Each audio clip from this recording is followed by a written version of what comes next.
Warning, this video is intended for adult collectors. It contains plastic collectibles, questionable opinions, and the #1 enemy of translucent plastic. It's too late. Random review is about to begin. Before we begin, thank you very much to Thomas A. for joining my Patreon campaign. Very appreciated. Thank you so much for helping to continue the channel and to helping me continue to do this kind of nonsense for everybody. The grind continues. You guys keep supporting. I will keep at it and give you something to watch every single day. Thank you guys very much. Now, to business, because I found something kind of exciting. So, Origin Jazz is starting to hit targets, and like my area normally is, I kind of expected to sit and wait for about a month while everyone else got theirs and showed them off, and everyone went nuts over the toy, and just me kind of sitting back going, the 86 one's okay. But no, in this case, no. Out of 3 targets, only one of them had one Origin Jazz still in stock, and I like jumping up like a schoolgirl in excitement. So, let's talk about it, because this is actually one of those really interesting figures where Hasbro's doing something completely off the wall, and it might actually pay off. So, taking a close look at him, he is a Cybertronian hover car in the stylings of the original More Than Meets the Eye Episode 1. Now, Jazz is one of the few designs where we got to see his alt mode on Cybertron, which was this super sleek hover car. And yeah, he still turning into a robot covered in Porche parts, but we'll ignore that, right? So, we are looking at a toy that is cast pretty much all in white plastic in the vehicle mode, with a lot of blue paint apps in order to get the look he had in the show correct. You also see silver here painted on the grille, get that a little bit of definition. It is molded, by the way. And beyond that, really, kind of like flat. Now, understand, that's the intention. The designs on Cybertron, all the Cybertronian alt modes we saw were they're very utilitarian. They're very flat. They weren't really like sculpted and stylized. So while this toy does generally seem really smooth and really like devoid of like sculpted detail, that's pretty much by design. It's 100% accurate is what it is. If we look on the rear, we get this massive spoiler with the support in the middle, and then on the back side, they've done a good job. That's his feet folded up, but they do a really good job of looking like a solid rear section. You also see those 5mm ports where you can stick blast effects to make it look like he is flying down the streets a little bit faster. Beyond that, there's, I'm trying to point out, like, it really is, like, you get a little bit of sculpted detail, a very little bit of sculpted detail, so I will admit, super flat. Now, it's not necessarily a bad thing, you know, especially if you're going for this kind of like super high-tech, futuristic style. You know, every time you go into anything that claims like cutting edge or super futuristic, it's always like super sleek and smooth. It's usually like white and black, modern, contemporary, etc., etc. Jazz kind of goes for the same thing, except you went for it in 1984, and we're just now getting it as a retail toy. You do have translucent blue plastic used for the windshield, but it's only the windshield. Everything else on this is solid opaque plastic, and there's really only one hinge involved on this one, so I'm not terribly worried about the clear plastic in this one. In the lights, it's actually really hard to tell that there is a paint difference between the white and the plastic. I will think in some light you can definitely tell that the plastic is slightly duller than the white paint they used on the translucent blue. Not a terrible detraction, though. It's definitely a lot closer than Hasbro typically gets when they're paint matching plastic. So, if we want to arm him up, we do have a 5mm port in the top where you can actually mount his weapon. The weapon itself has a handle on the bottom, of course it does, as well as one on the side, in case you come up with any kind of side shot things that you want to do. He doesn't have a port on the side of the car, so you can't mount it that way. We're going to talk about some of his other accessories later, because he actually does have some interesting things for accessories. But for now, let's actually flip this to the robot mode and see everything that we are getting. For starters, we're going to try and open up these doors, which go the opposite way of a standard door. They aren't tabbed in like so, usually like pulling up on the hood section. We'll pop those and free them up. I'm also going to untab the arms from the underside, from like the inside of these legs, in order to get them out of the way, and then push down on this section and like kind of lever it down to try and kind of wiggle the tabs out. Might have to split the legs first, which is really tight here, and do it one by one, so that'll be a little bit easier. All right, now to get these legs transformed, so open up like so. You're gonna see the leg and the knee joint right there folded up into an accordion. Go ahead and untab that and just stretch it out like so. Fold this extra panel in like that, and then click that back into place, nice and solid. Let's go ahead and repeat that on the opposite side. Open, unaccordion, flip in, nice click. All right, with the legs done, go ahead and flip the feet. Get them ready. There's no tab holding the feet, like there's no tab like letting you like slip the feet out, so you just have to kind of work a finger into the porthole there. Don't make the joke. Don't make the joke. All right. Go ahead, double hinge this out, and while it's out, we need to get it up like that, hinge that, and then fold in like so. That shores that up nicely. All right, back to the front. Pull the arms out like so. Go ahead and flip the hands out right now. Helps you tell which direction you're going here. Black side goes outward, so split that, flip that, and then we're just about done. We'll go ahead and double hinge the chest down into place like that. Find a nice spot on the back for that to rest. There is a set of like slots and grooves to kind of guide where the back is supposed to fit onto like the black section. But it's a little bit loose, but it's going to hold steady. So don't worry about it too much. That is going to be Jazz in his robot mode, and it's not a bad transformation. It's not a bad transformation. There's nothing overly complicated about it. There's some nice little like folded inside kind of detailing and engineering going on. Like to see that. Everything's pretty smooth. Everything's pretty smooth on him. And what we get is a surprisingly striking Jazz.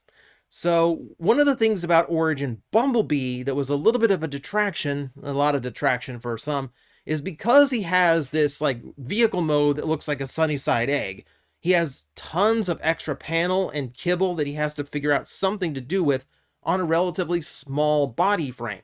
So getting his Origin figure to work required a large backpack of panels hanging off of his limbs, and while in the core of him you could see this cartoon accurate Bumblebee, there was a lot of extra guff that was just kind of detracting from the overall look. Jazz does not have that problem. Thanks to his bulkier design, he does have this really clean, animation accurate look to him.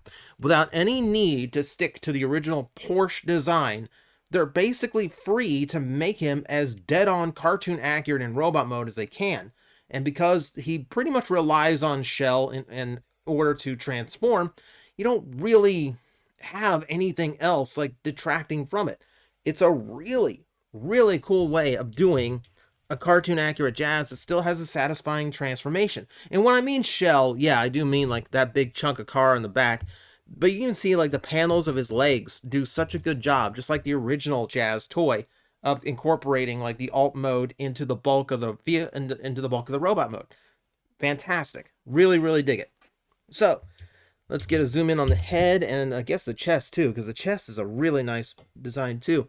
So yeah, the Jazz head looking really good. They did a great job on the sculpt on this one.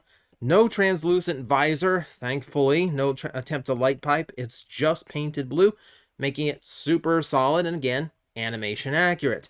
You see the truncated version of the Porche chest, not only to fit in the alt mode, but also slims him down quite considerably. He's not like, remember the G1 Jazz figure has a chest that just like sticks out to like here. You know, it looks gigantic on him. Here, yeah, it's super neat, super clean. Really, really love the look that they're going for here. And then while we're here, take a look. The front section, I will amend my statement. The chest is also translucent plastic, so maybe worry a little bit because it tabs in, it has a hinge, etc. But you can see why they added those translucent headlights into the chest to give it a little bit more of an appearance like it did transform from a Porsche.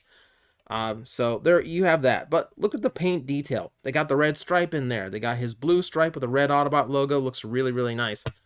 Yeah, and speaking of, like, they did do quite a bit extra to make sure that the robot mode came out really, really good. Aside from just a lot more black plastic showing through here, you have the midsection that was painted in gray, so that separates very nicely. And then the bottom, here, I'll even zoom in on the feet. I know you, internet. Let me show you the feet. The grays on the shins matches the paint on the feet. The feet are completely painted, by the way, so that all matches through there. And just a little bit of subtle difference with the top of the feet being a darker shade of gray gives it just a little bit of contrast and gives it a more layered look. Really, really like what they've done here. So as you can see, yeah, he does wear quite a bit of a backpack in order to get that vehicle mode to work. We talked about that. It's the cost of doing this type of Cybertronian mode with something that's supposed to look like a contemporary car built it in the robot mode. You're just going to have to live with that. But it's not a heavy backpack. It doesn't bother the weight or anything, and it doesn't really get in the way of the toy itself. And really, like, he wears it well. Like, from most angles, you can't really even see it unless you start getting the arms out of the way. And even then, like, he still does a pretty good job. So, if I show you the articulation, I've already shown you a little bit. The ball joint on the head gives him some up and down, as well as a full 360-degree rotation. You have the universal shoulders, always great to see. Biceps are 360-degree. Elbow is 90, nothing at the wrist. Waist works, and the shell, the backpack actually does do a good job of clearing out of the way, so you have full rotation there. Universal hip joints, no obstruction whatsoever. Thighs have a 360-degree, knees have a 90-degree bend, ankles have an inward tilt to them. This guy is quite posable, and here's the other thing I really liked about him. Dead solid joints. Like, when I first transformed this toy, when I first started posing and goofing around with it out of the box, I'm just like genuinely taken aback by just how stiff the joints were. Just that perfect, like, I don't feel like I'm going to break it, but I feel like it's going to hold every pose I put him in level of, like, tightness. It's perfect. Like, perfect level of tightness. Like, I can move him around by one leg, and, like, you don't see, you know, like, nothing's moving here. Love to see it. Absolutely love to see it.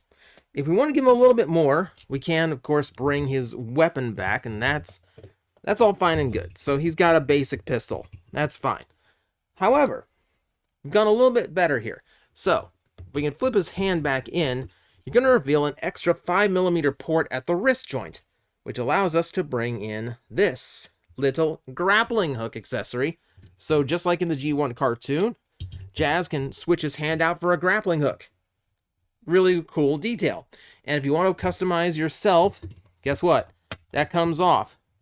So it's a 5mm peg itself. So you have that 5mm peg to play with, and then you have the ability to put this on the tip of the gun and create something like a grapple gun.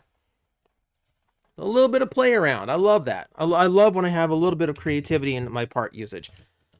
And that does open up a little bit more of just about anything you can imagine to customize your Jazz figure. And while you're at it, 5mm ports on the outside of the shoulders, as well as on the inside of the feet, like so. So you have a little bit more play, along with the one that's still on the back. So that, my friends, is going to be Origins Jazz. I am pleasantly surprised and really, really looking forward to them doing something else in this regard in the future. There's really only two options left. You could either do Origin Wheeljack, which I'm expecting to see, but that's a box van turning into something that looks like it's made from a race car. That's going to take some panels. That will take some panels. Though I could actually imagine a world where this toy actually got remolded into that Wheeljack, and it would probably work. Probably. And then there's the Seekers, the classic Tetrajet, which they kind of did in Siege, but they weren't nearly as sharp or aggressive looking. I would absolutely love to see those given another go around. Maybe it is a Voyager Origins figure. But that is going to do it for me today. Thank you guys for watching. I hope you enjoyed the review. Find this figure, track it down. It is a wonderful version of Jazz, especially if you just want a nice looking Jazz in robot mode on your shelf. This actually does beat out the 86 as far as cartoon accuracy goes. So take that with you for what it's worth. I actually do prefer this one over the 86 version, but that's just my humble opinion. Find it and make your own. It's worth picking up. Guys, I am facing the most powerful enemy any YouTuber can face, the algorithm, and I need your help to defeat him.